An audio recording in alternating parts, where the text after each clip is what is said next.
Well, I think the one thing that discipline definitely does help you with is it helps you get things done. And when you get things done, when you actually do things, you have more success. If you have more success, and sometimes a big part of success is just not being fucking lazy and just doing it. Yeah. That's like 90% of it is just showing up. Get there and start working. Like, you're not going to feel perfect every day. If I only worked out when I felt good, I'd be a fat fuck. Because there's a lot of days I don't want to do it. It's pretty much the same with everybody that actually gets good at something. There's got to be those days you push through. And they're probably going to be more numerous than the days you don't. And so the benefit of discipline in my eyes has always been that through discipline, I get things done.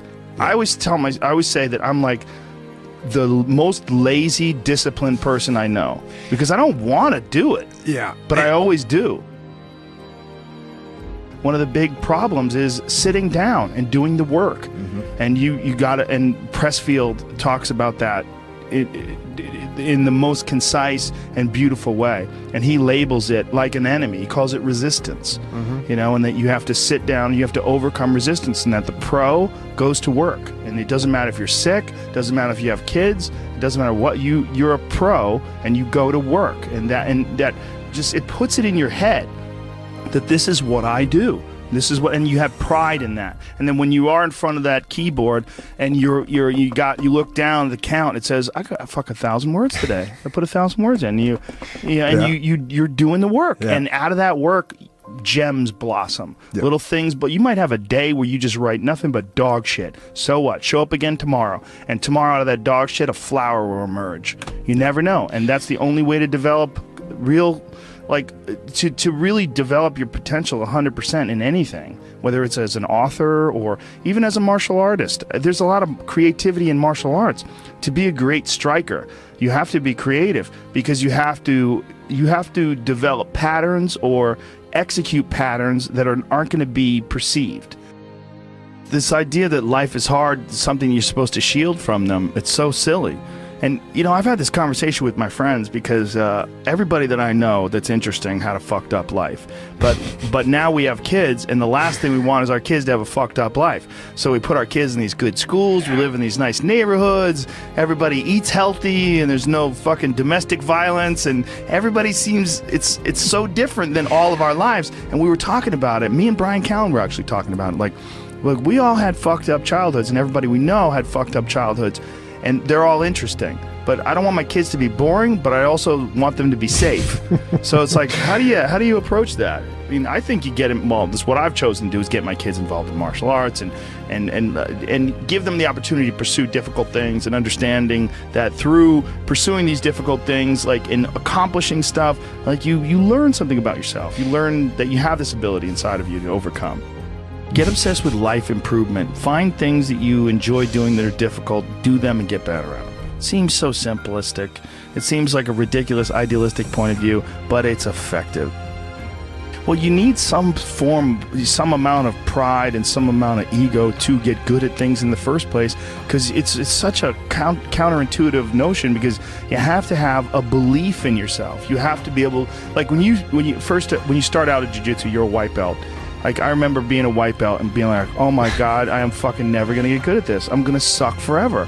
But to look at people who are better than you and know they had to have sucked at one point in time. Okay, there's somewhere along the end of this tunnel, there's got to be a light. I just got to keep going. Yeah. And that takes ego, and right? Ego, yeah, I was going to say, ego drives you to be successful, me to be successful. Ego is what's driving you. The problem is when you let ego go too far. Yeah. And everything takes balance. There's a dichotomy in everything. Every part of you has a dichotomy. You can get so into the physical aspects of things that you end up doing a bunch of steroids and going crazy and ruining your health. Right? Yeah. That's not good. Right. The other end of the spectrum, you can sit around and play video games and turn into a... Bodybuilding is a great example of that, because when you start lifting weights, you're like, God, I'd like to be stronger. And you start getting a little bit bigger. You're like, oh, look at that. I got a muscle. Woo, this is cool. And then you keep going, and then you keep going. But some guys get so fucking crazy, they won't stop until they have 22-inch arms. And they want to have thighs that are so big, they have to walk like they've got a barrel in between their legs. And, and they just can't help it. They just take it to some completely unhealthy place. Yeah, that's rough. Yeah, well, it's just the nature of trying to get good at something. You got to recognize what's good and what is just fucking insane. For some people especially, they're just experiencing way too much pressure. And that pressure, a lot of times, it's just an imbalance in perspective. And some of it's, I was talking to this mom once. Her daughter does gymnastics with my daughter, and we were talking about kids killing themselves where she used to live. She used to live in one of the really wealthy tech areas outside of San Francisco, and a bunch of kids that went to school with her daughter that were like 15, 16 were jumping off bridges and shit. Like it was like an epidemic, and they were trying to figure out what the fuck is going on, and they're literally calling it affluenza. That these affluent kids and their families are literally worth $1 billion. I mean, everybody's super rich, and they're having this insane pressure, like before high school and in high school, to be in Ivy League schools and to get 4.0s and all, and they're not having any fun, and they're not experiencing life, and they don't have any hope, and their parents are all on fucking pills, and they're just killing themselves. For some people out there that aren't feeling good, man, if you just fucking struggled more, you get over that struggle, you feel better. It sounds so simplistic, but I swear by it. I've felt shitty myself, and then forced myself to work out, and after I get out of there, I'm like, whoa! 100%. Fucking it's 100% guarantee. It's hard for people to break momentum, too. Momentum that's good momentum or momentum that's bad momentum. When I get on a good groove or working out all the time, I feel it. Like after I'm done working out, I'm like, yeah, I can't wait to get in there again. I can't wait to work out again. That's the good momentum. But then there's that bad momentum, like you get injured or something like that, and you can't do anything for a couple of weeks, and then to try to get that kickstart that motor up again, it's hard to get momentum. There's a lot of people that are eating shit food, and then by the end of the day, your body's in a crisis. Yep. Your body's just processing all this bullshit. And if you're eating a big, bullshit lunch filled with nonsense, like your body's got to process all that stuff. And so at the end of the day, yeah, you're going to lose your willpower. So like when 5 o'clock, 6 o'clock rolls around, you're going to be tired. But if you have a healthy lunch, and you're properly fueled, and then you also have positive people in your life, everyone's motivated, by the end of the day, you're going to feel good. Whatever the fuck your thing is, just go and do it. Just force yourself to do it. And if you feel like shit because you ate lunch, then your lunch was, filled with bullshit, well then, hey dummy, don't eat shitty lunch tomorrow. Tomorrow try a nice salad. Yeah. Try a salad with some salmon and see how you feel then. You're like, hey, I feel way better today at 6 o'clock. Duh. Yeah. Now your decision making will be better. Like people don't understand how significant it is. Like all these little decisions, those are like that's the path for the rest of your existence on Earth. And if you decide to go to fucking Cheetos chocolate chip cookie route, you're just making a shit path. You're carving your fucking path through broken rocks and glass, and it's not the way to go. You know what else doesn't exist in a day-to-day life? A place where it's okay to be a man.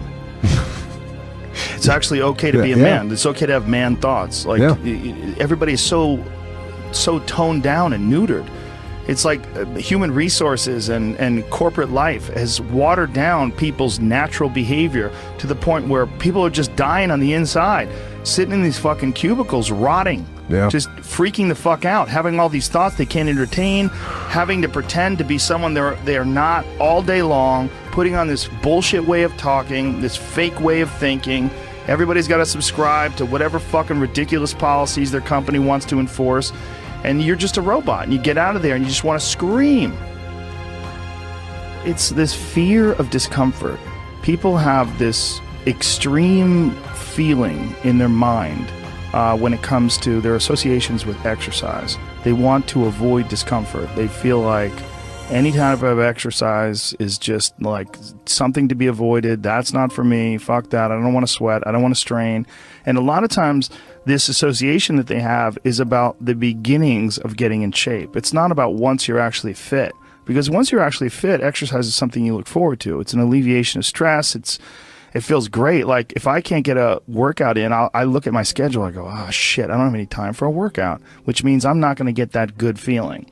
And so instead of looking at it like, oh, I've got to go grunt and sweat, I'm thinking I'm not going to feel good. I'm not going to feel relaxed. I'm not going to feel carefree. And I'm not going to feel even appreciative. Like my appreciation of things, and it gets enhanced greatly after exercise. I just feel better. I feel like I can take things in for what they are rather than, you know, whatever sensory data that I'm getting from any event is just one more distraction that gets in my way. And you know, that's a lot of times how I look at things if I'm overstressed or if I'm working too much. Like our bodies, for whatever reason, most people, their associations are to avoid anything that's uncomfortable. But it's so illogical, because when you look at comfort and you look at success and progress and the feelings of accomplishment and of getting past certain hurdles in terms of like how you feel about life, a lot of those are connected to discomfort. Like discomfort is your friend. It really is. Like discomfort and not being happy and content with certain situations in life or certain feelings in life, they're massive motivators, and they're amazing at facilitating change. And yet our instinct is to avoid those and just sit on the couch and watch some fucking reality show about dudes who make moonshine with our jaw open, like it's bizarre. And for me, at least, when I get like really disciplined and really I get really consistent with my workouts, one of the things that I almost feel momentum. I feel like there's like a push behind me, like, all right, like after I get out of the gym, I have a really good workout. I'm like, yeah, now I'm doing it. I'm doing it all the time now. And I'm looking forward to the next time. And it makes that resistance much weaker, and it makes my motivation and my discipline much stronger. I think a lot of it is based on just the consistency. You know, it's one of the things that I talked about recently on the podcast. I said, you know, like blowing something off, it's not just not good. Like blowing off an exercise that you planned is not just bad for you physically. It's also bad mentally, because then that option is now available. The option to fuck off is available. And you did it before, and you're probably going to do it again, and you'll get mediocre results, not just in that aspect of your life, but maybe in all aspects of your life. Because I think that option to fuck off, when you embrace it, that is a pathway that you might choose when it comes to dealing with conflict in your personal life, dealing with business decisions, dealing with career decisions, like an uncomfortable decision that you might be faced with, where you need to make a change as far as like what your pathway is in life, but you don't do it. Instead, you fuck off. And that the inclination to fuck off, I think, that gathers momentum as well. The inclination to be disciplined, that comes with momentum too. And I think both things, like you take a path, like the path of the healthy person or the path of the fuck off. Like this is not, like your body is like a race car that you can juice up yourself. Like you can add the fat tires, you can add the improved suspension, you can beef up the horsepower in the engine. You could do all that yourself. Or you could just choose to have this shitty body that's always falling apart on you, because we're essentially ecosystems. You know, and we're in charge. This weird consciousness that has all this resistance and has all this inclination towards comfort and fucking off and blowing things off is what is in charge of making all these things happen that keep this ecosystem healthy. It's almost like if Earth itself had like a shitty manager. You know, if like there was a natural manager of Earth that was like, oh God, who cares if it rains? Oh God, you know, like I'm gonna stop growing things. I don't give a shit anymore. It's all stupid anyway. I mean, it's literally like the just blow it up. Yeah. Fuck it. Let's just kill all of life. It's all gonna die eventually. I mean, the sun only lasts 7 billion years. You see, that is the perspective a lot of people take with aging, where it's like, well, you're gonna die, you're gonna age, you can't stop aging. And it's like, yes, you're right, but that's not the point. The point is to age better. Like, that's the point. The point is to increase your health span, you know, and that is, we know is possible. Like that can, there's some of these like centenarians and super centenarians I've seen that are like over 100 years old, and they're like riding bikes and racing, and it's like, Yeah. they're old. They are very old. But they're experiencing a very good quality of life. Yeah. And they're experiencing a quality of life that these other people that don't exercise feel. They physically feel their own body diminishing, and they just feel it's inevitable. It is what it is. You're wasting your time. You're out there running around. But no, we're not, because this experience right now, it's not like, no one's under the illusion that you're going to live forever, but you are enhancing the experience that you're currently involved in right now. And you are alive. Right. You are alive. You do experience this life. But do you experience this life optimally? Is it as enjoyable as it can be? And we all know that there's a spectrum for that enjoyability. Like, we've all had times in our life where it's not been so great. And then times in our life where everything came together, and like, what a fucking great day. Woo! Like, make more of those. Like, you can make more of those. And then the whole thing's better. And I think when that whole thing is better, it affects everybody you touch, everybody that's around you, everybody you come in contact with. And that in turn, I mean, it sounds so grandiose, but in turn can affect the entire race of human beings. I've always wondered if the depression that people see en masse today, there's so much depression that people, I mean, it's a common trait. Like, it's a common condition. Oh, he suffers from depression. Oh, she suffers from depression. Like, oh, he's got herpes, you know what I mean? It's like, it's a common thing. I've always wondered, or I've been wondering more and more recently. It really hit me when, have you ever seen Heinmo's Arctic Adventure? This guy lives in this incredibly remote area of the Arctic National Wildlife Refuge in the Alaskan interior, and he lives in this really small log cabin, and he hunts and gathers, and that's all he does. And he's very smart.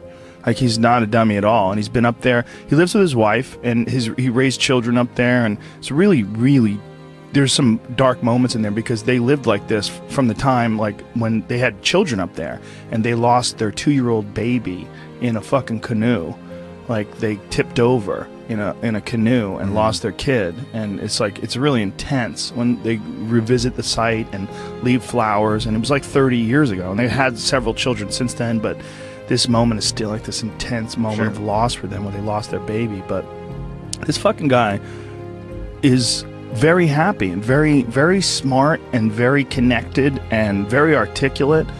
And he firmly believes that human beings, when we evolved and developed and were hunter-gatherers, that there's a set of rewards. There's reward systems that are set up inside the human body, inside the very being that we embody, that don't get met in today's society. And that's one of the things that's causing depression. One of the things that's causing this funk that people are in is that we're living our lives, many of us at least, in these very unfulfilling ways, where you're going to this office with artificial light and you're doing something you don't want to do all day long, and then you get home and you're tired. And on top of that, you're eating shit. You're eating potato chips and you're drinking soda, and your body is just like, what in the fuck is this? We're supposed to be out in the fields. We're supposed to be walking up hills. We're supposed to be looking for animals or gathering vegetables. We're supposed to be doing all these things that our body's designed to do. We're supposed to be in nature. Yeah. And nature is like a medicine. Like, it literally is a medicine to you. Like, people that go, you don't have to go hunting, you don't have to go fishing, just go fucking hike, man. Just go hike up to the top of a mountain and look out. You know, there's a reward that you get from that is intensely, like, soul-filling. There's, like, something about, like, when I was in Colorado, and there was this area of Boulder where you drive up one of these roads, and there was this area where you could park.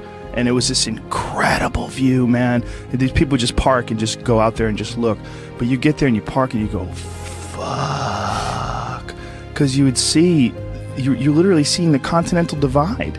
These snow-capped mountains in July. Yeah. In July, it's covered with snow. Because those mountains don't give a fuck. Perspective. Oh. You know, just this whole new perspective on it. And I think nature, the ease of suffering is always in presentness. You know, when you're in presentness, truly locked in presentness, there is no suffering. There can be pain, but no suffering. Suffering is something created by our own minds. And I think nature is one of the great ways to do this, because humans, we take cues from our environment. And nature, as I was saying earlier, is always in the present.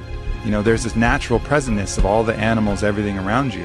Whereas if you get around a bunch of people watching Housewives and stressed about this and popping pills, you're going to take on that energy too, and you're going to lose your presentness because of your surroundings. So it's like this ultimate regrounding tool where we get back to present moment again. Yeah. You know, and that's such a fucking key element to human happiness. And I think the other key element is having something we're fighting for. You know, having a mission. I think we're all forces, and that force needs to have an effect, needs to have a reason that it's moving in a certain direction. And I think with all of our needs and all of our needs met, you know, where we don't have to hunt for food, we don't have to acquire everything, everything's relatively easy, and it's all about advancement and all this.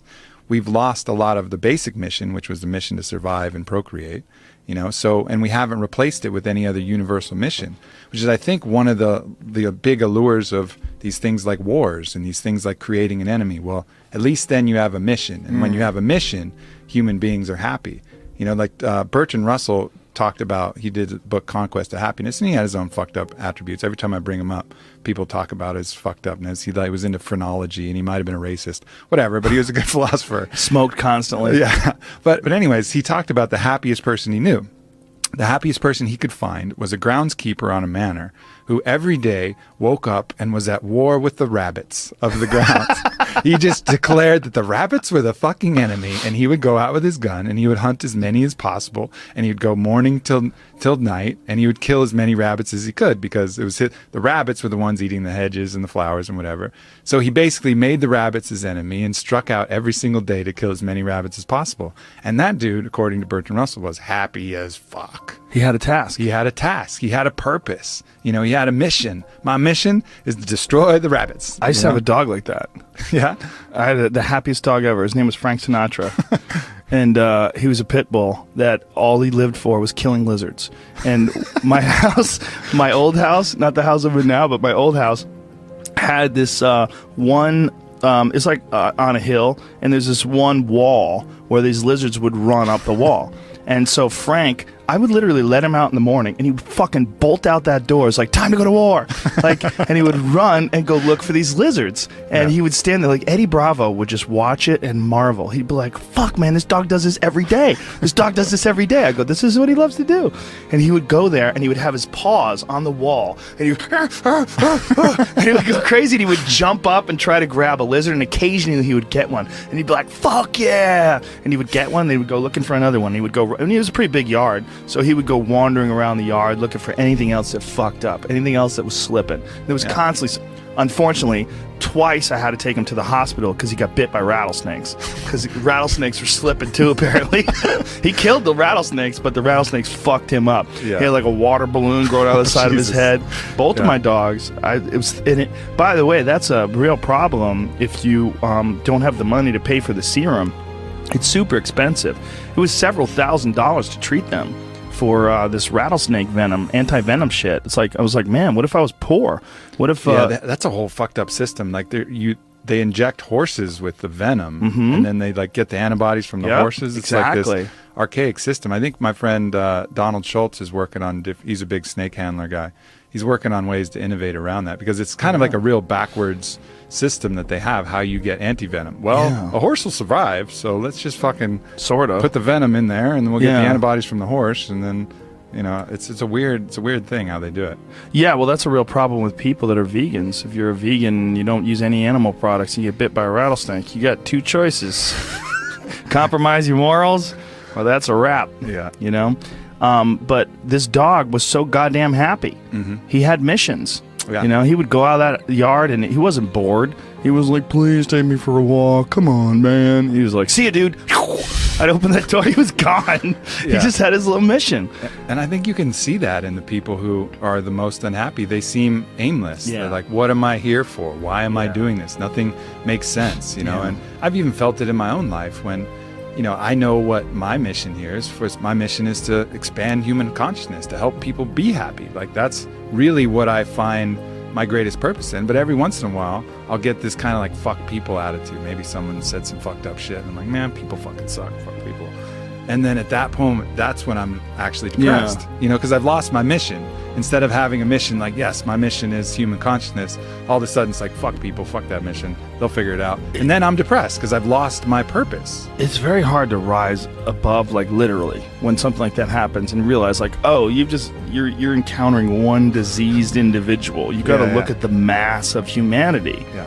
Like when you encounter one diseased individual, it's so like this guy who shot up that nightclub in Orlando. You're looking at one diseased individual. And if you say, man, people fucking suck, look at what they did. Well, look at how many people that are responding with rainbows on their Twitter pages and love and all the best wishes to those folks that got killed and all their... I mean, I was looking at this guy's page who's an animal lover who was organizing people to go to the homes of the victims and see if they have pets that are trapped. You know, there's beautiful people out there. Yeah. There's a lot. There's more beautiful people. This is without a doubt not just the safest, the easiest. This is the happiest time in terms of like being able to like reach out and send love to people and have people send love to you. But just occasionally you run into cunts. Yeah, no doubt. And the cunts itself, man. But the beauty is out there too. It's just not as dramatic and it doesn't impose upon us as forcefully. But if we just look, it's around all the time. We run into good people all the time. But you know, you just make eye contact with that good person or that kid who's just looking at you and just creeping with that little smile, and you're like, oh yeah, the good of humanity, the fact that, you know, we really are love, you know, being expressed, you know, outwardly all the time, and it's just these other delusions that get in the way of that. Well, we're oddly attracted to negativity too. It's almost like we look at negativity online or that you run into as like a possibility of war. Like, you have to look out, this fucking drum's beating. God damn it, there's an army on the background. They're coming. But, you know, it's like this real impulse to sort of batten down the hatches. When really it's just some fucking 36-year-old loser sitting in his parents' basement, you know, farting and smelling his own farts and angry online. I mean, that's really what a lot of you're dealing with. You're dealing with, like, really sick people. Like, people that have just, for whatever reason... They've not found their path. They've not found any happiness. They've not found any fulfillment. They haven't found any growth. They're just stifled or rotten in some sort of a weird way. It just hasn't really worked for them. Yeah. And so they're lashing out. They're lashing out at the world. And you run into one of those, and you're like, people suck. Yeah, and that's the initial response, and then the more conscious response is to look at them and have compassion for that person. Yeah, you know, that's hard to do, right? That is hard to do, and our system isn't based upon that. Even if you look at the U.S. penal system, it's very much about punishment. Whereas if you watch that documentary that Michael Moore did, Who to Invade Ness, where they go to Norway, they have a whole different idea of what the penal system is for. It's about restoring human dignity and cultivating, you know, a change, really making change in the person. It's not about punishment. It's about actually changing that individual so he doesn't do it again. And then you look at the recidivism rates between our prisons and Norway's prisons, and they're just dramatically different. That impulse to punish immediately, you know, is not the healthiest impulse. That's just going to create more issues down the road. You're not rehabilitating anybody. You're just taking even more broken people and putting them out in the world and hoping they're not going to do the broken things. Well, it's not going to fucking work. You know, the right impulse is always that compassion and looking to see, as if that was you, how all of these fucked up elements of the world and choices. I'm not overriding the fact that they had choices in all this. They're not free of guilt. But look at that like this is the person that just made some bad choices and had some tough shit to deal with and couldn't overcome it. The resistance in the video game was higher than his skill set, and he wasn't able to choose to work and choose to the positive elements that would allow him to overcome it. You know, yeah, see that. It's also Norway's dealing with far fewer people. That's true. You know, and that's a good thing for them. And it's also they don't have that conquerors mentality that we have. So we're so wrapped up in success and also in punishment. I mean, that is a big aspect of our culture, like punishment. And I mean, like when anybody does anything wrong online, the amount of people that feel like it's their job to shame that person and embarrass that person and insult that person, it's pretty crazy to watch when something goes down. It's all so counterproductive, you know, and I see that in the people shaming people for appropriation, right? So let's say, for example, someone wears a headdress at a fucking festival, right? They're probably they're not doing it to mock the Native Americans, most likely. It's probably like a mild appreciation and interest. I think this looks cool. I'm in a place and, you know, and then all of a sudden they get all this intense hate and shame and putting all of this stuff, all of these intentions on them that weren't true. Again, going back to my point about morality, it's not about the act, it's about the intentions of the act. But right now we make it all about the act. Oh, you wore this headdress, that means you're insulting thousands of years of Native Americans, you're oppressing, you're appropriating. Like, no, I fucking wasn't. I was wearing a fucking headdress. But then all of a sudden that imprint will create trauma, and that trauma will have a poisonous impact that will make them feel weird and make them want to do that to other people. So it's like you're injecting someone with a hate virus, you know, that they're going to then pass on to other people rather than doing the opposite, you know, spreading the love herpes, where it's this contagious positivity that goes the other way. And we have those choices with how to deal with people, but more often than not, we come with this thing to punish and create more trauma, which triggers their own self-judge and their own self-hate, lowers their own self-love, and then they're going to pass that off to kids, family members, people around them. You know, there's just two sets of dominoes that we can choose to take either path.